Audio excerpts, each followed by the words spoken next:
Reka tubaramutse cyane amahoro y'Imana akomeze kuba namwe twongera tubaha n'ikaze kuri YouTube channel Burundi. Muri rusange nibaza komeze neza kandi mumeze neza muri byose, muraho mushimana kandi mukenguruka. Nta kindi mbanje kuvuga muno mwanya atari kuvuga amakuru abagiye atandukanye na cyane mu karere kaziya, ndavuga muri Iran, Israel no mu bihugu byo mwako karere ndetse na Amerika iza kwivangamwo kubera ko ariyo ituma ibi byose biugasanga biriko bitera ingaruka ziba zigiye zitandukanye. Rero twarabwiye mu makuru arenganye ko hari mu ndege zari zihari, indege ya mbere ku isi yose izimvye ndetse ikozwe ku buhinga bugezweho, indege bitwa indege itaraswa, aho benshi batari bazi uburyo iyo ndege ikozwe. Iyo ndege ikozwe kuno kuntu: iyo ndege yari ifise ubwirinzi bukomeye ku rugero rw'uko atagisasu na kimwe gishobora kuyubahuka. Byagiye bivugwa bitera urujijo gushika naho Amerika yibaza impamvu ibintu bibaye. Byarayitangaje Amerika cyane igihe ijya ndege yaraswa mu buryo butunguranye, ariko abantu benshi baribaza ati yari bayirashe irihe, yari kiyerera hejuru ya Iran rero yagiye kuyirasa iri hejuru yayo. Rero abantu benshi nk'abanyamerika bobo ntibumva impamvu, ntibumva ubuhinga Iran yakoresheje kugira irasi iyo ndege itaraswa. Ni indege yari ikoranye ubuhanga bwinshi, ni indege yari ikoranye ubwirinzi bwinshi, ni indege yari ikoranye no kwitwa ubuhanga bw'ikirenga ku rwego rw'isi. Ni indege ya mbere yari izimbye F-35, ni indege ya mbere yari izimbye, aho na cyane n'ubu Amerika itaratora ikintu cyari cyabaye kugira ngo iyo ndege ishobore kuba yoraswa. Murumva ko aba ari ibintu bitangaje cyane. Muri rusange hari amajambo amwe bisaba ko tuzo turabibutsa kugira ngo tujane ku mwanya. Rero gushika n'ubu intambara murabona ko ntabwo iri kiragenda nkuko yari imeze mu ntango. Bigaragara ko abayitanguje bariko baragerageza kuba boyirangiza, ariko bitazohavura biborohera kuko Iran hari ibintu byinshi yagiye ibasaba ko boriha ibyononekaye, yagiye ibasaba ko boriha indishi y'akababaro ku bantu bahitanywe n'iyo ntambara kandi bakabica ku bushake. Urumva iyo ndishi y'akababaro bitegerezwa kuzorihwa mu mafaranga. Murumva ko ibyo byose biza gufata amahera menshi cyane, aho na Trump yatangaje avuga ko burya intambara imusaba imiliyaridi zirenga 2 kugira ashobore kuyibandanya. Bisigura ko izo miliyaridi 2 zitabonetse iyi ntambara ntishobora kubandanya. Israel nayo urumva iri mu mugambi w'uko ishaka kurungika abasirikare bayo bagende direct kurasa muri Iran bagwanire kuri tere. Murumva ko hashobora kuba hari ikibazo cyabaye ku bijanye n'ibya gisirikare, ku bijanye n'ibisasu, ku bijanye n'ubuhinga tekinoloji yaho ishobora kuba yatanguye kugabanuka. Hari ubwirinzi bwinshi bw'ikirere bwagiye buva mu bihugu bitandukanye buza guhagarara cyane kuri Israel, aho Israel nayo nyene byayigoye, aho na cyane yagumye igerageza guhagarika ibisasu. Muko guhagarika ibisasu yagenda itakaza nayo ibisasu, kuko ibisasu bihagaritse bigenzi byabyo bigenda bihera. Gushika no munsi rero nuko bimeze, na cyane mwaka karere ko muri bihugu byarabo, mu bihugu by'ibigobe. Ikibazo rero gihari ni iki: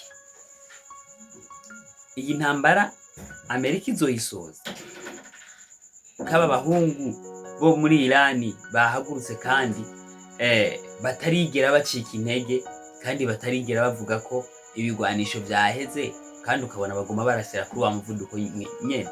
Abantu benshi ntibibaza ingufu Iran iri kirakoresha. Iran iri ikoresha ingufu ataco guhomba ifise gute? Isanzwe ifise stock nini cyane ku buryo bashobora kurasa n'umwaka wose atakintu na kimwe kirahinduka muri stock yabo. Iyumviye kuba bariko barasa muri Israel, bakarasa no mu bindi bihugu biri muri ako karere, kandi bakarasa ibihugu byose bishoboka bifitanye icyo twokwita ufatanya na Amerika, byose bikaraswa. Kandi aho ukwirasa muri ibyo bihugu niko Israel iyirasa, niko Israel na Amerika bifatanije birasa Iran. Murumva ko ibintu bitangaje. Hariho amajambo amwe tugomba kuvugana ko abantu benshi ntibazi by'ukuri impamvu Amerika biboneka ko iri kirananirwa, biboneka ko umenga iri kirananirwa isokora na cyane cyane mwa bino bintu. Ndavuga Amerika na Israel bari bafise mu bisanzwe bari bafise plan yabo, bari bafise umugambi wo gukuraho ubuyobozi bagashiraho ubuyobozi bwabo bugendera ku mategeko bashizeho, bagendera ku mategeko bo yifuza, bagakuraho ubuyobozi bwose bakica mu yandi majambo eta yose yari yoboye ico gihe, hama bagashiraho uburongozi bwabo bikinze mu kintu cyo kuvuga ngo abanya Irani ntibokora igisasu gikozwe mu bwoko bwa nucleaire ngo nta burenganzira babifitiye. Ariko si iyo systeme urumva namba nta burenganzira babifitiye, bari kuja mu biganiro hama ivyo bintu bigatorerwa inyishu. Nkuko nyine bari mu biganiro murumva ko bitari kurangira amahoro, niho rero Amerika yaciza kubarasa kandi bari mu biganiro, urumva ntivyari kuborohera. Rero umugambi bari bafise wari uwo kurasa, kwica abayobozi bose bari bahari kugira ngo bashiriho abayobozi babo bifuza. Ico kintu rero nticyari gukunda kubera ko turiko turaraba systeme Irani yari yubatsemwo ni systeme yuko naho wari kwica abayobozi bose wamenga ntaci wari kubokoze, kuko hari abayobozi benshi bagiye batozwa kandi ku rwego ruteye ubwoba. Bajya mubona mwagiye Amerika yagiye yica buryo ucumenga hatowe abandi baba babasumbya ubwenge n'ubukerebusi muri ibintu bijanye na gisirikare ndetse no gutunganya ibintu by'igihugu. Murumva ko aba ari ibintu bitangaje. Ivyo rero byavuye biyiranira kuko Amerika yaciye ibona yuko nabo yotora ubu boza bafise ishavu rikaze gusumba abambere, kubera ko ni generation par generation, kuko ibintu byo kumva baba bafise ishavu turaza kukivuga ko naco nyene kugira ngo mucumve iyishavu ryo barivuye, kubera ko ni ibintu bitangaje kumva ko ushobora gukuraho ubuyobozi bwose ugashiraho ubuyobozi bwawe. Urumva ko biba bitangaje cyane, kandi urumva ko kugira bikunde bishoboka mu bindi bihugu, ariko mwabijya bihugu byo mu bigobe, mwabijya bihugu ntago bishobora gukunda. Abantu bo muri Irani barakaze cyane, mwe biteye ubwoba kuko bafise ishavu rimwe rikaze gose. Amerika na Israel ntaco batakoze, nukuri turiko turaraba Amerika na Israel ntaco batakoze, ariko uno musi Amerika nubwo ataco batakoze, iyi ntambara banze kwihomberamo amahera menshi na hata munyamerika numwe yigeze ayipfiramwo wo ku butaka bwa Amerika. Hariho indege two kwitwa F-15 zishika 5 zatakariye ndetse zarasiwe mwino ntambara indege za Amerika. Ubu naho hagiye ko indege no kwitwa indege ya mbere kwisi ikozwe ku buhinga buhanitse kandi yakozwe n'amahera menshi, kandi iyo ndege ikaba yaraswe na Iran. Hagiye haraswa ama base militaire yabo bubatse mu mahera menshi, ariko kimwe nababwira ati Iran yoyo menga ibikora nkuko menga nta kiri kirahomba, kuko kirafata drone yakozwe ndetse yaguzwe 30, 20, 10 ikaja kwica ku bintu byubatswe n'amadolari majana 5 birenga amajana 5, ugasanga ni ikintu cyubatswe ku mafaranga menshi cyane, kuko aba bagabo muri Amerika bashira ingufu mu bya gisirikare na cyane cyane mu kubaka ibitwaro bikomakomeye kandi bizimvye. Ivyo bintu nivyo rero Iran yagiye bafata. Iran itera igisasu kizimbutse igiye kwica ahantu hari igisasu kizimvye cyane, cyangwa igiye kwica ahantu hari ibintu by'agaciro. Yoyo rero yagiye ikora utuntu tuzimbutse ariko dufise umuvuduko ukaze cyane. Rero Amerika na Israel imaze kubona ko ivyo bintu bitazoyikundira, murumva ko muri rusangi intambara yo mu ivyo bihugu ishobora kuba iri kiragabanura umuvuduko, na cyane cyane ko hamaze guhomba ibintu byinshi. Hamaze kuraswa iyo ndege F-35 haciye haba ikintu cyo kugabanya umuvuduko. Amerika yacitangura kugabanya umuvuduko kubera ko hariho n'ibihugu bimwe byari mu migambi yo kwandika kugira ngo batandukanye amasezerano bavane.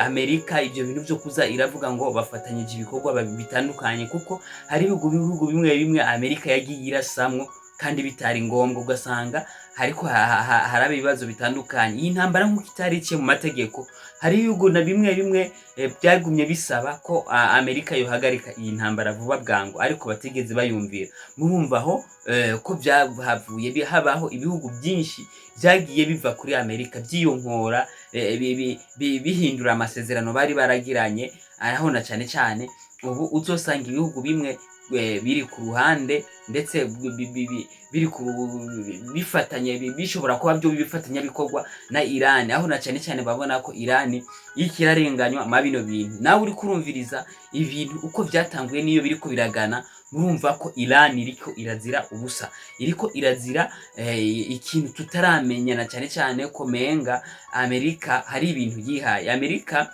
nkuko bisanzwe yihaye ibintu byo gutangura intambara, ukamenga nibo boyirangiza, yihaye ibintu byo kwivanga mu bintu byose. Ariko rero hano hantu byahavuye bagora, kubera ko bahora bibaza ko ibintu byose bishoboka, bibaza ko amazi akiri yayandi, canke bakibaza ko ibihugu bimeze co kimwe nkuko byagumye bivugwa kenshi. Amerika rero ubu iri mu yabira, aho na cyane cyane itazi uburyo ibi bintu izobihagarika, kuko isabwa amafaranga menshi nkuko twagumye tubivuga, nubwo yahombye amafaranga menshi. Kandi amafaranga menshi bisabwa kugira bikunde azuyatanga ku gatwe kiwe, kuko Amerika nayo nyene ntiyemera ivy'intambara nkuko bisanzwe. Ni bya bindi bavuga ngo itegeko nyene ubanza ukaryubahiriza imbere yuko ukora ibindi byose. Mwage nyumva abasirikare bo mu gihugu cya Amerika bagiye batanga imihoho, bahagarika akazi, badepoza n'ibintu bitandukanye. Mwage mwumva amajambo Obama yavuze, ariko yereka ko Trump ibi bintu yijanyemwo yagiye gufyinira ahadafyinira, yagiye gufyinira ahashikiye. Aho na cyane cyane hagiye haba ibintu byinshi, aho Trump yagiye nawe abwira abantu nabi, n'abantu bamuhanura atigera bumvira, aho yafashe ingingo yuko ashobora kuba yokugara n'ibinyamakuru byo muri Amerika, aho na cyane cyane byo byagaragaza ukuri, bitagaragaza uruhande bihagaze mu, byagaragaza ukuri na cyane cyane mu kwerekana ibikorwa bigayitse bibi Amerika yari ikorera muri Iran. Iran rero imaze kubona ko umwasi yayisugereje uko bisanzwe, yagerageje kwivuna nkuko ikindi gihugu cyose gishobora kwivuna, na cyane cyane ko nka kino gihe Israel ishobora kuba iri mu ruhombo runini cyane, itazoshobora gusubiriza na rimwe gushika ukuba ukose kwa Israel, nubwo na Iran yatakaje ibintu byinshi, ariko Israel nayo nyene yaragize uruhombo rumwe rukomeye cyane, kuko ibi bintu yabikoze na Amerika biteguriye ko bishobora guhera mu masaha 48 mu misi 2 gusa, ko bazoba bakuyeho ubutegetsi buhari muri Iran basizeho ubwabo. Ariko basanga abo muri Iran nabo nabantu basenyera ku mugozi umwe, badashobora gukora icyo kintu. Muri rusangi iyi ntambara irashobora kubandanya, ariko ntibandanye ku muvuduko wariko cyane, igahagarara kuko ingufu ziratanguye kuba zike cyane ku mpande za Israel na Amerika, aho na cyane cyane bidashobora kuyorohera, aho abantu benshi bagiye bavuga bahanura ndetse impande zitandukanye igitangura, ariko ubu bari kubayihomberamo amamiliyari n'amamiliyari y'amadolari y'abanyamerika.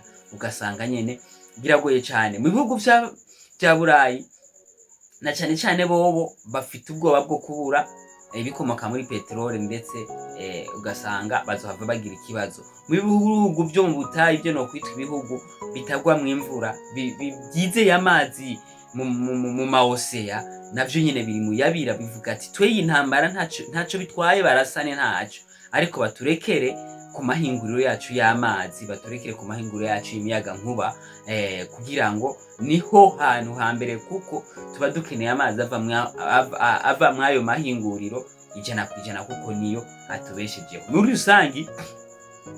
rusangi intambara iyo ibaye yica ibintu byinshi cyane, yonona ibintu byinshi cyane, kandi kubisubiriza bisaba ingufu nyinshi.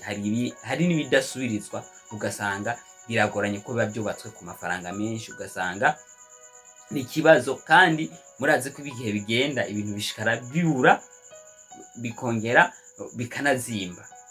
Uko umuntu yubaka iyo mwakeze muri 2000, siko umuntu ashobora kubaka. Ego ibintu birahinduka, kandi n'amakarite y'ibintu bikoreshwa agenda hindagurika bivanye n'ubukomezi canke se no kubura ibintu byo gukora, kuko namba mu myaka iheze ibikoresho bakoramwo ivyuma vyari vyoroha kuboneka mu myaka iheze mu za 2000 munsi ya 2000, ubu ngubu ndazi ko biba bigoye kuko abantu baguma babikonsoma cyane ku rugero runini cyane. Nuko muri rusangi amakuru tuba tubafitiye kuri Akh Burundi na cyane cyane nayo tubabwira imbono ukuntu ibintu biriko biragenda, nkuko twe tutagira aho duhagaze ariko tutanga umuco ibintu uko biriko biragenda. Namwe mutumviriza murashobora gutanga umuco wanyu, hari kibanza kinini cyo kuganiriramwo muri commentaire, haba hariho ahantu ho gutanga icyumviro canke mukatwandikira kwizo nimero mubona ngaho dukunda gushiraho ziba zikora umwanya wose. Rero mukomeze kugira ibihe byiza, mukomeze kugira aho muba mubahwe. Nibaza ko igikomeye nuko mubana nacu mukagira subscribe, hama mugashikara mudukurikirana. Turakunda abantu baduhanura bakatubwira ibitekerezo byabo kugira ngo dushobore kuba twabikoreramwo. Turashimira abantu bari mu Burundi, turashimira abantu bari mu bihugu bibanye, ndavuga u Rwanda, Tanzania na Congo. Abo bose turakundanya kuko turababanyi. Ndavuga ibihugu biri kure, ndavuga ibihugu vya Burayi, Amerika, Australia, ndavuga muri Asia, ndavuga muri Europe n'ahandi henshi cyane hari abantu bumva Ikirundi. Imana ikomeze kubahezagira, turabakunda cyane kandi turashimira imfashanyo yanyu mushikara mudushigikira mu buryo bwabwe butandukanye. N'ibindi turabyiteze na cyane cyane kuri mwebwe. Ntago dushobora kuba turiko turavuga kuntu tutabafise, ata mwebwe ntitwobaho na twebwe ntitwovuga, kuko tuba tuvuga kugira ngo mutwumvize na cyane cyane munagire na commentaires zitandukanye. Nuko muri rusangi ico ndabipfurije muri rusangi n'imigisha myinshi, mukomeza no kudushigikira mu buryo butandukanye. Murakoze, turasubira mu bindi biganiro.